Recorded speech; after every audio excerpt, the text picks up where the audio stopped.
Bine v-am găsit, dragii mei din Zodia Taur, oriunde v-ați afla. Bine ați venit tuturor pe canalul meu Tarot Flor de Roto. Numele meu este Nina și, ca de obicei, mă bucur să vă am alături la fiecare lectură. Atât pe dragii mei abonați, cum de asemenea și pe cei care poate sunteți pentru prima oară aici pe canal. Azi voi face o lectură temporală, fără limită de timp, o lectură pe care voi să o puteți urmări oricând doriți sau atunci când apare în viața voastră. Desigur, dragii mei, nu trebuie să uitați un lucru important: voi vă construiți viitorul, așa că vă rog din suflet, fiind și o lectură generală, să luați decât mesajele care rezonează cu voi, iar restul lăsați-le să zboare în univers, pentru că sigur sunt pentru alte energii, pentru alte persoane care, într-o mai mică sau mai mare măsură, au o legătură cu Zodia Taur. Așa că, dragii mei, toți cei care aveți Soare, Lună, Venus, Ascendentul sau oricare alt aspect astral important pentru voi și care are legătură cu Zodia Taur, atunci această lectură este de asemenea și pentru voi. Și am ales să încep această lectură cu această carte magică și vreau să vedem care este energia voastră în acest moment. Care este energia, dragilor mei, din Taur în acest moment? Strigătul Acvilei. Ridică-ți privirea, ridică-ți ochii și privește din punctul cel mai înalt. A privi în perspectivă poate schimba totul. Acesta este răspunsul. Ascultă atent și desfășoară-ți aripile cu curaj, pentru că de la înălțime ți se vor arăta drumuri care înainte erau ascunse. Este adevărat, este o carte care ne vorbește un pic în metafore, dar așa pentru o traducere mai simplă, pentru înțelesul tuturor, dragilor. Se pare că voi sunteți într-un moment în care e posibil să simțiți anumite lucruri, dar să nu le vedeți foarte clar. Și ar trebui să priviți un pic mai atent la lucrurile pe care le-ați ignorat până acum. Ar trebui să aveți curaj să vă uitați, în primul și în primul rând, la anumite situații dintr-o altă perspectivă. Dacă până acum, de exemplu, lucrurile au părut a fi într-un anume fel, e posibil ca, dacă vă schimbați modul sau felul în care gândiți, să descoperiți lucruri importante, lucruri pe care până acum nu le-ați știut. Este un îndemn practic pentru voi de a fi mai atenți, în primul și în primul rând, la sunete, și vorbesc foarte serios când spun sunete, adică atenție la ce se vorbește, ce se spune în jurul vostru. Nu ignorați informații care e posibil să vină cu un anumit scop în viața voastră, pentru că ele vă vor ajuta, aceste informații. Cum, de asemenea, nu ignorați situații care se întâmplă lângă voi, pentru că ele, de asemenea, vă vor ajuta să vedeți și să percepeți o anumită situație într-o manieră total diferită. Acum, haideți să vedem și începem cu viața profesională. Ce vine pentru dragii mei din Taur? Un prinț de primăvară.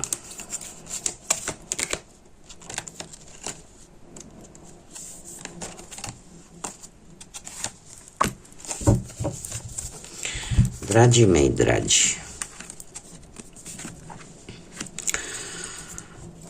Se pare că pe planul ăsta profesional ați fost foarte sigur pe voi, pe postul vostru, pe deciziile voastre în ceea ce privește viața profesională și ați avut chiar o oportunitate, o șansă foarte bună, căreia se pare că voi i-ați dat foarte mare atenție și bine ați făcut, ați acționat foarte rapid, da? Nu știu, poate ați prins vreo ofertă bună de muncă sau poate ați acționat foarte repede într-o anumită situație legată de muncă.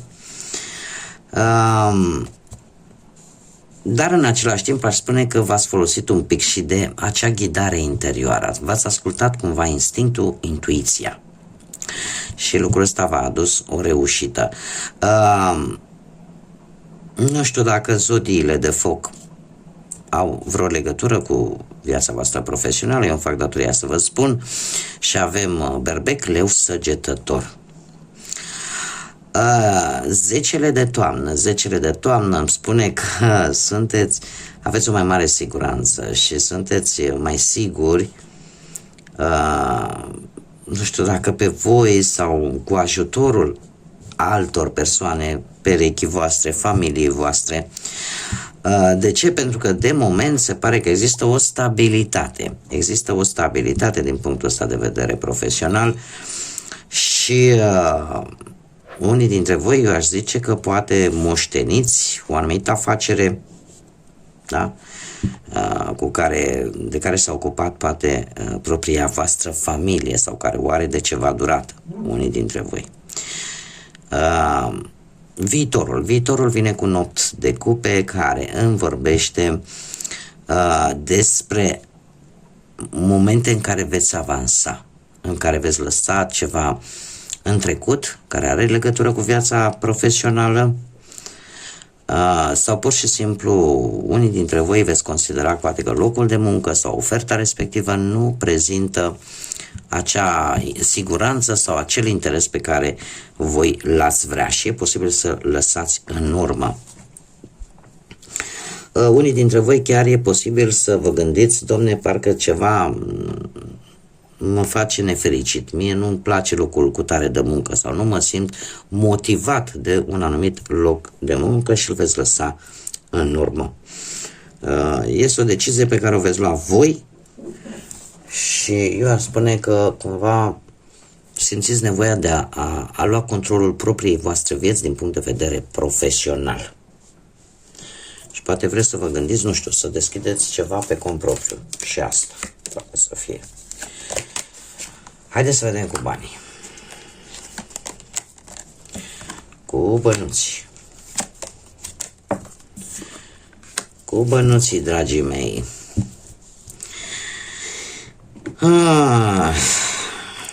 Eu aș spune că cu acest 3 de primăvară, cu bănuții, sunteți un pic, lucrurile parcă au avut așa o ușoară îmbunătățire într-un trecut nu foarte îndepărtat și asta v-a permis vouă să vă faceți o planificare mult mai bună. Să faceți o planificare mult mai bună și în așa fel încât, nu știu, unii dintre voi posibil să fie avut niște bănuți puși deoparte și simțiți voi nevoia așa să, nu știu, poate să vreți să vă cumpărați ceva sau ați strâns, ați făcut niște economii ca să cumpărați ceva sau poate pur și simplu sunteți mulțumiți, ați fost mulțumiți de voi, domne, uite ce bine a fost că am avut niște bănuți puși deoparte pentru că probabil ați reușit să rezolvați ceva și aveați nevoie de o anumită cantitate de bani. Asul de primăvară vine cu noi șanse, cu noi oportunități de a face bănuți și asta eu aș spune că e posibil să fie avut parte chiar acum în acest moment de o mică surpriză în ceea ce privește bănuții sau de o nouă ofertă, cum am mai spus, în care voi să vă îmbunătățiți din punct de vedere financiar. Nu știu, dacă vin anumiți bani dintr-o moștenire sau un casăl sau vreo creștere sau vreun cadou sau vreun premiu Iar dacă nu sunt niciuna, nici alta, posibil să aveți parte de un obiect de valoare care să valoreze din punct de vedere bănesc, să aibă o valoare destul de mare. Viitorul vine cu moderația, care îmi vorbește de acea combinare între rațiune și logică și ceea ce voi simțiți. Se pare că veți reuși să ajungeți la o înțelegere sau să găsiți cea mai bună soluție pentru a rezolva anumite probleme care pot apărea în viața asta financiară, da? Nu știu dacă zodia Săgetător vă spune ceva, posibil să aibă sau nu legătură. Haideți să vedem pe plan sentimental prima oară cei care sunteți într-o pereche. Da, ați avut parte în ultima vreme de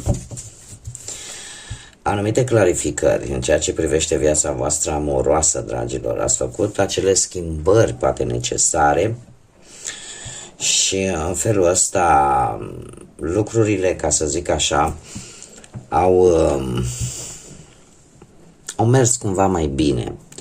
Da? Pentru că nu au mai existat, s-a renunțat probabil la anumite prejudecăți și lucrul ăsta a clarificat un pic situația. În prezent avem un 8 de iarnă. Dragilor, trebuie să vă spun că voi nu sunteți prinși nicăieri. Sunteți la fel de liberi ca oricare altă persoană. Vă simțiți foarte încorsetați unii dintre voi. Și eu aș spune că lucrul ăsta vă face să vă simțiți lipsiți de încredere în propriile voastre puteri. Eu trebuie să vă spun un lucru. Optul de iarnă, optul de iarnă sau optul de spade, da, din tarotul de Rider-Waite, ne vorbește tare mult de o festă pe care nu poate juca mintea, gândurile negre în care nu vedem realitatea așa cum este ea și începem să ne creăm în minte tot felul de scenarii care nu au nicio legătură de multe ori cu realitatea. Este ca o capcană a minții. Și se pare că unii dintre voi sunteți în v-ați construit această capcană, dar cum bine vedem aici, da? Portița este deschisă, e o colivie pe care ți-o construiești tu la nivel mental. Viitorul pentru voi, dragilor, vine cu un 2 de primăvară care ne vorbește de proiecte în doi. De proiecte care, cum să spunem, care vă vor ajuta și pe voi, adică să faceți lucruri împreună și în felul ăsta să ieșiți din această stare de neîncredere în voi înșivă. Veți face, poate, nu știu, posibil, oricum voi știți în mare parte ce să faceți pentru a îmbunătăți relația. E posibil ca o anumită situație, din punct de vedere familiar, să vă pună un pic în dilemă, dar nu sunteți, din câte văd eu aici, nu sunteți singuri, mai sunt și alte persoane involucrate și o să vă dați seama, chiar dacă nu e ușor să luați o decizie, dar o veți găsi, asta înseamnă că nu o veți găsi. Da? Dar pentru asta va trebui să ieșiți un pic din zona voastră de confort și, din câte văd eu aici, lucrurile se vor rezolva dacă există ceva probleme în acest moment. Haideți să vedem cei care sunteți singurei în urma poate a văduviei, poate a unui divorț, poate a separării, sau poate pur și simplu pentru că nu ați reușit să vă găsiți jumătatea.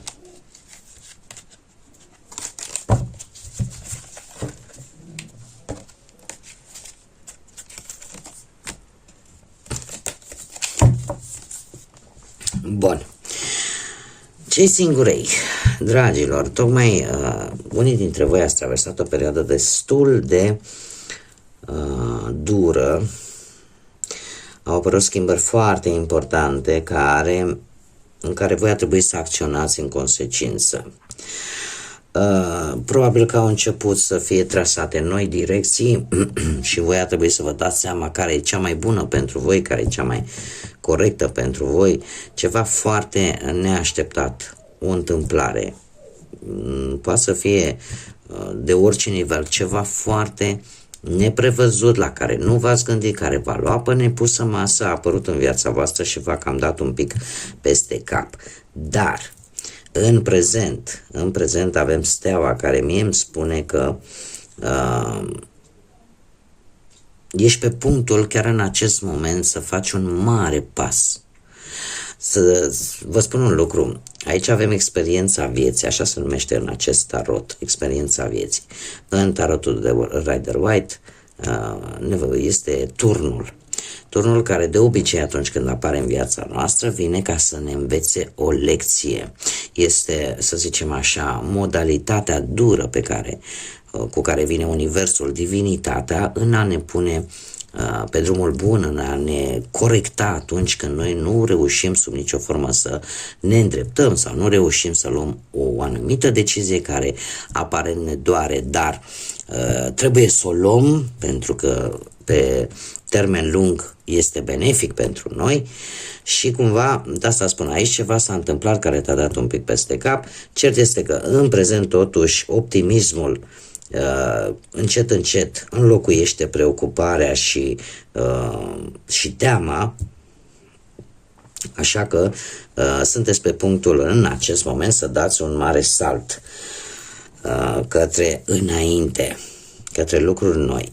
Avem un rege de vară care ne vorbește de zodii aici avem zodia Vărsător și aici avem zodii de apă, Rac, Pești sau Scorpion, care ne vorbește de un personaj foarte ocrotitor.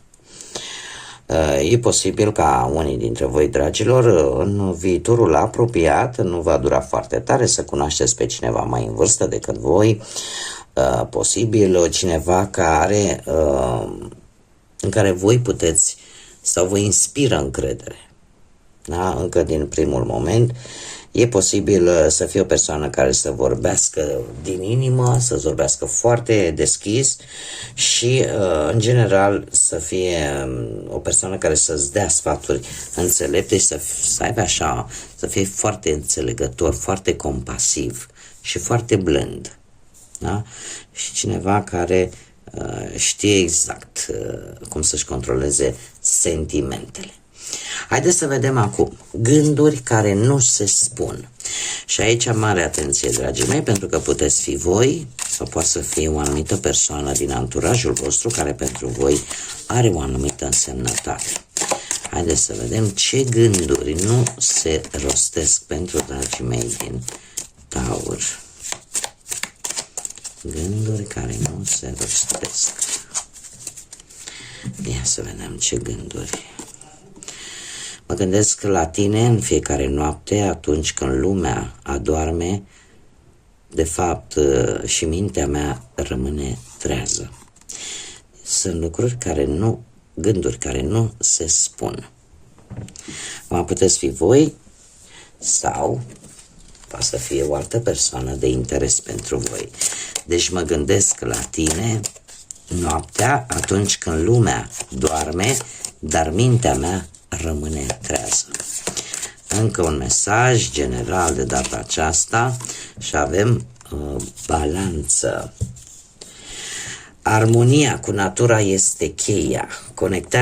Conectează-te cu elementele pentru un echilibru mai bun și o înțelepciune mai bună.